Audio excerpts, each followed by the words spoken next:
Facebook ইউটিউবে অনেক ধরনের ভিডিও আসে যেগুলো দেখলে আসলে মনে হয় যে খামার করা কত সহজ। আসলে খামার করলেই অনেক অনেক টাকা আর টাকা টাকা এরকম একটা অবস্থা। আসলে বাস্তবতা যখন সে বুঝতে পারে তখন কিন্তু ওই বুক চাপড়ানো ছাড়া আর কোনো উপায় থাকে না।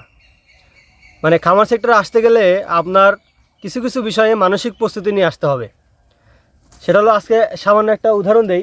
সেটা হলো, আজকে জুমার দিন, এখন বাজে হচ্ছে আনুমানিক 2টা 2:30। তো আজকে প্রচণ্ড পরিমাণ গরম, আমাকে দেখে হয়তো বুঝতে পারতেছেন প্রচণ্ড পরিমাণ গরম।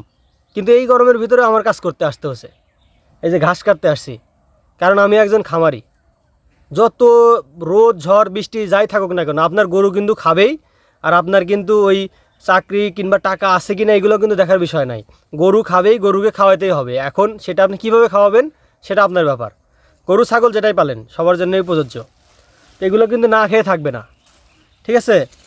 তো বিষয়টা হলো যে আপনারা যারা খামারে আসবেন মূলত পরিশ্রমের মানসিকতা নিয়ে আসবেন।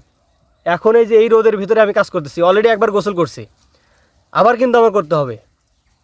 গোসল করে নামাজ পড়েছি, আবার কিন্তু এই যে কাজ করতে আসছি, আবার এখন যে আমার গোসল করতে হবে।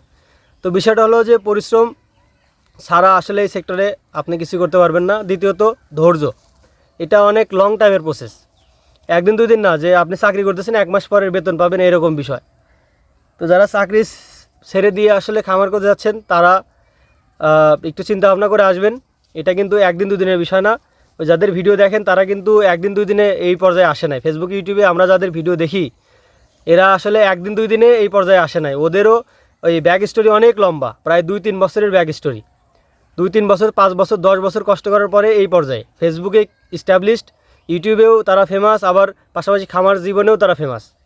তো এটা কিন্তু একদিনে হয় না, এটা অনেক লং টাইমের প্রসেস। আপনারা যারা মনে করেন যে এত সুন্দর জীবন দেখে মনে করেন কতই না আরাম, আসলে আরামের জীবন না এটা। আপনার প্রথমত পরিশ্রম করার মানসিকতা থাকতে হবে, দ্বিতীয়ত হচ্ছে সবর কিংবা ধৈর্য যেটাই বলেন এটা থাকতে হবে।